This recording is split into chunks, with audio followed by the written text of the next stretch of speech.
to my channel. I'm so happy you're here again, and today is the really official first video of my interior design series, and I'm really excited, and I hope you will learn something today, and if not, we're just going to have fun.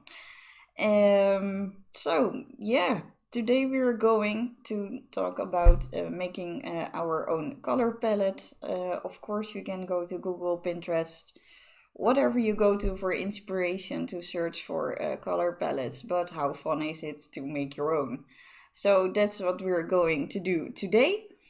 And of course, we will also learn which color goes where in the house, because you need to know what to do with a color palette, otherwise we just have a color palette and no use for it. So that's not good either, so we're going over that as well. And in total there are 5 steps we're going through in making a palette. And but before we start with a color palette, first certain colors evoke certain emotions. So, and they give a certain feeling when entering in a room, or well, in the Sims, of course.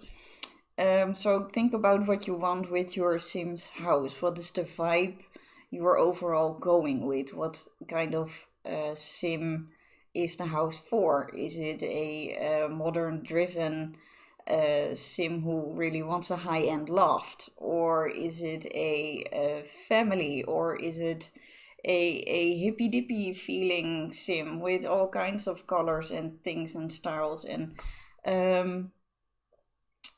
or are you going for a farmhouse? All those things and styles have certain colors with them, and you can search, of course, on Pinterest for colors that are going with, for example, vintage or modern. But I think it's more fun just to find your own. And some people are struggling with finding the right colors to match, and I think making your own color palette helps you more understand which color goes with what and why. So that's why I think making your own color palette is very great and helpful. And you can specify it in your own wishes and needs. And well, everywhere I say you, I mean your Sim, sort of. But you have to look at it, not your Sim. So it's kind of for you as well. So that is something you need to keep in mind. But of course you can do whatever you want, because it's the Sim. So if you want a pink high-end loft, go for it. I mean, sounds like fun, right? So let's go ahead with the first step. And the first step is choosing a color scheme. This is different from a palette. This is the foundation on which you build your palette on. And the color scheme is built on the color wheel. We all know from The Sims 3, or if you work for a graphic design or something, you know about the color wheel. And there are multiple schemes you can choose from. Mostly there are 6 different schemes, and they vary from quite easy to use to somewhat more difficult. And I will explain the 3 basics, because I think that's sufficient for making a color palette for The Sims. I don't think you need more than that. This is really useful. If you want to get explanation about that, I can make a video about it if you want, so let me know in the comments if you would like to see a video about that. But I honestly think these 3 are sufficient enough for in The Sims, because we also don't have that much color differences in The Sims. So it's not like you have 50 shades of purple or gray or blue or whatever. There are certain colors we have in The Sims, but not in different variations. So it's good to keep that in mind as well. So we're just going to talk color schemes, and the first one is the easiest, and that is the monochromatic. And this means you use one color, but in different kinds of shades, tints, and tones.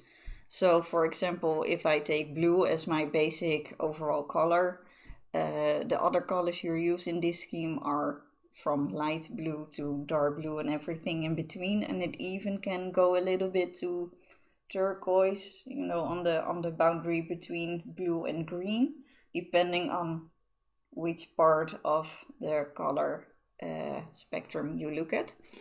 But that will just overall be a blue color palette. And we have a second scheme to talk about that is analogous, and this is also called harmonious because this scheme is really easy on the eyes without being boring. So you have a little bit more of a color splash without being it too much, but also without being it to less of a color, if that's possible. And this scheme uses the one color you chose, so for example blue, and it chooses the colors right next to it on both opposite sides. So for example, if you take the blue, it would be that I would choose a color from green and purple as well. And you can of course use also different kind of shades and tones, and you have a little bit more of a range in this side of the spectrum. And the basic color you will choose and place into the scheme of your choice is the basic color palette. And for the third scheme, we are going for a little bit more of contrast, because in this case the colors are direct opposites of each other, and this is for people who really love to pop and really love color, because this is somewhat more in your face as color goes. So for example, if I take the blue again and I would use this scheme, it would mean I would go to orange. So that's the opposite of blue in the color wheel.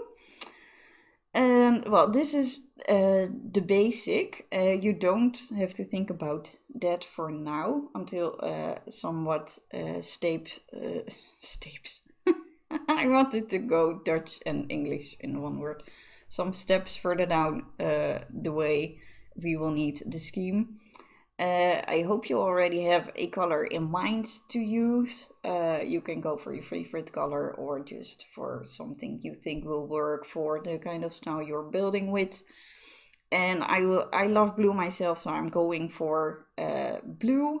And I will continue to keep blue through this video, so you will see the process of how I'm making my color palette, and you can do it for yourself. And so this is the base. It's not the first color, but it's the base you're basing your color palette on. So these are things we have in the background for now, and we will choose things based on this background. So this was the first step, and it's normal to have about 5 colors in the color palette. If you look at internet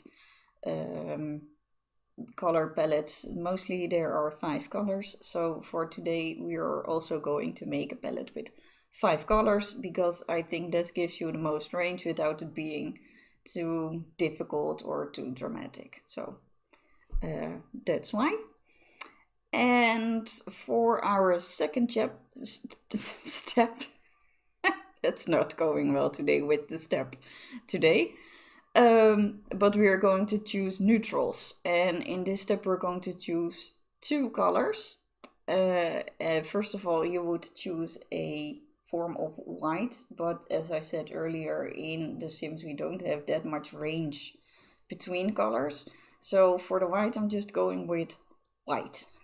So that's fairly easy. You just have now your very first color in your color palette. Yay! Now, and for the other neutral color, you can choose all kinds of colors, because although neutrals are very important, because they are the default colors of your house, so to speak, they are used mostly for trims, like for doors or windows, but you can also use them on the walls, in your furniture, like the connecting spaces like hallways or open spaces in your house. But the default neutral doesn't have to be black or white. The term neutral is more like it's a very toned down color, so it's really more of a light color than it's just nature based. You can go for a warmer tone like very light pink or yellow or beige or brown, or you can go for some cooler options on the color scheme that go from very light blue to green or very light gray or even black. If you want to have that contrast, that is also an option. And these are the colors that you basically can use everywhere in the house to make it feel like it's one house. So if we go with my example again, my basic color is blue, which is a cool color on the color spectrum. If you don't know about that, look at this picture. You can see which colors are warmer or considered more cold. And because it's a cool color, I can stay with the cool colors for my neutrals, but I can also pick a warmer color just to complement my basic cooler color. So but I'm going to stick with the somewhat cooler shade on the spectrum, and I will go for the white we already had and gray. So we basically have two firm options in our color palette and one that's basic color, which for me was the blue, but we're going to define that later on. And so we are already ready for step 3, and I hope you're ready for this because it's going to be bold, because we have to choose a bold color. And here is when your basic color that you had in mind comes in handy. Bold doesn't mean you need to go for statement bold color like fluorescent pink. You can do that, of course, but that's not what it means, so don't be scared. It just means that the color in your palette that is the most saturated. So mostly the colors will be often the somewhat darker colors on the spectrum, so more of the outside on the circle. And you can choose dark pink or another bold color or variation on that. But if you don't want to have that much of a color, choose a darker variant of a neutral you chose. So that can be darker gray or somewhat darker pink if you still want to go for a real color and not just beige or white or black or something in that range. So now we already have 2 neutrals in place and 1 bold color. So we're already over half of the color palette. And I hope you're still with me. It's a long shot, but hey, you can pause and rewind and look back. I'm just going to go over it as I have read about it and gathered all the information. So I know it's a lot of information at once, but maybe just have a pause and look at the picture of a kitty just to rewind. So.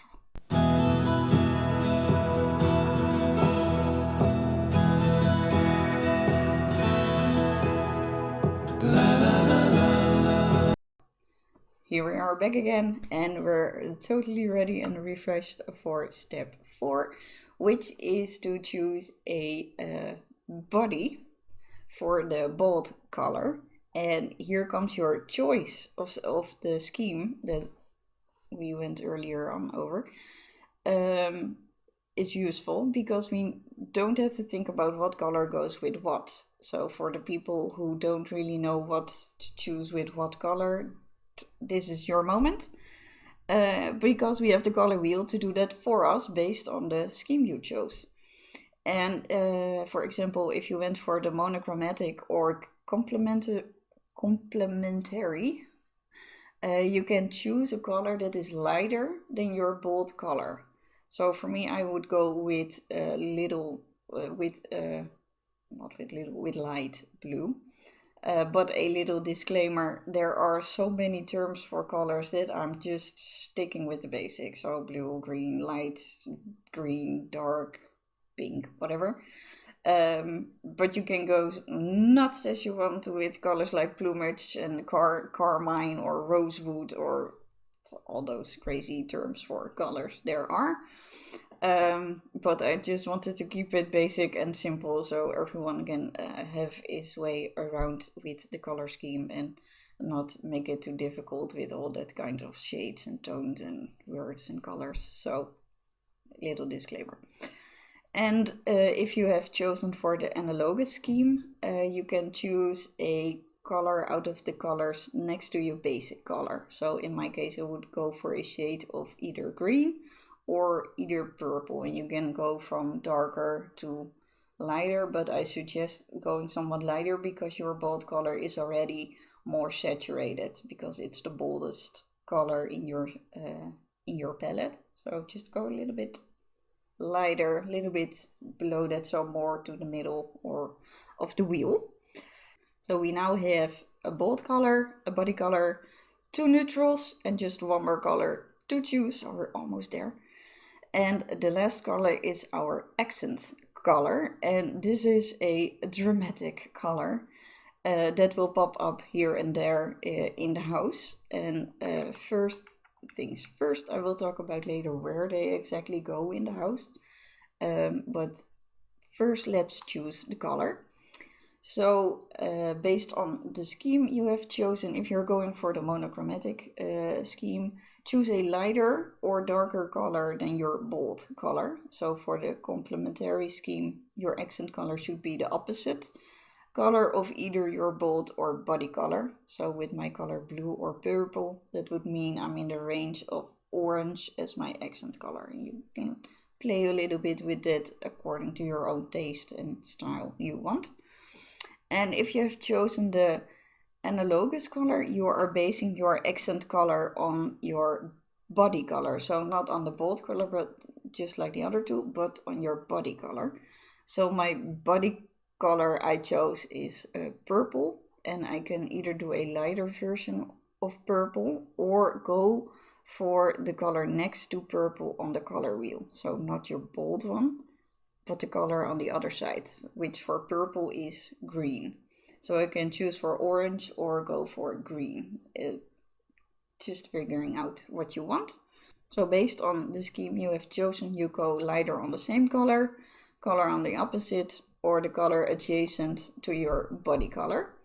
So we now have 5 colors in our color palette, and we're ready to incorporate them into our house, because you can have a palette and not know what to do with it, which is a shame of all the work you put into it. So we have our bold color, our neutrals, our body color, and our accent color. So I'm now going over to which goes where in the house.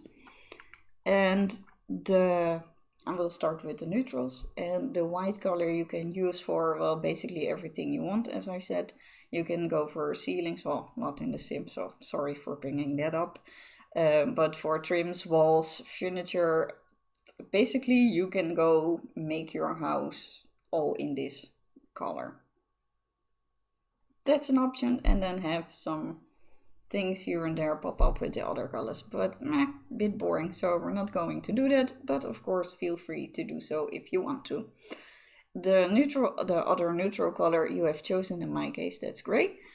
That goes into connecting spaces or open spaces like the hallway. It also works for the smaller rooms in the house, so maybe you can use it for little laundry rooms or your bathroom or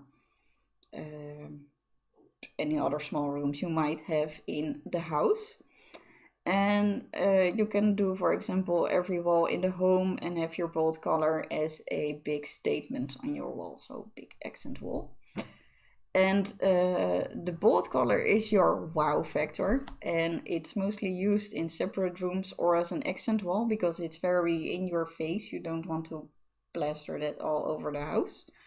But then again, it's The Sims, so go nuts. I mean, it can look very cool, especially if you look on Pinterest with some of those colorful homes. It can be quite nice, but you have to do it right so that it doesn't get all in your face and you just get exhausted from being in that room all the time. That's not what you want for your sim. But it's the wow factor, and so little go easy on it. And the body color is actually more of the star than the bold color because it can work in every room. Also as an accent wall if you would like that, but it isn't in your face like the bold color is, so it's easier to look at and you can use it more for walls or furniture or other stuff you might have in your house. So this is, I think personally, this is the star of your palette because you can use it more everywhere.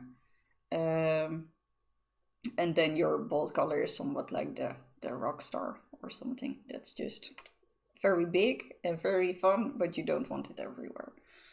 And last but not least, we have the accent color, and this is not for the big things in the house. Use it what it's named for, accents. So maybe as a good color for clutter, like cushions, maybe a little lamp, maybe let the color come back in paintings, because the accent color can quickly become too much and take over the body and bold color, and you don't want that because then you should have chosen that as your bold color. So you can of course turn it all around based on what you want, but accent color is for the little accents in the room, just to make it less boring or pop here and there without being too much or overly dramatic. So remember my palette? I chose blue, purple, white, gray, and eventually I chose orange, and this is what I did with it in The Sims. And I can't wait to see your result, what you are going to do with your color palette. I hope this was really useful for you in terms of choosing colors, what goes with what. I really suggest going over the color wheel and just have fun with it and then try some things out. And well, we went over a lot today, so good job for you. If you have any questions or you want to show off your palette, please do. You can comment down below or come say hi on Twitter. I wish you happy simming, and I will see you next week.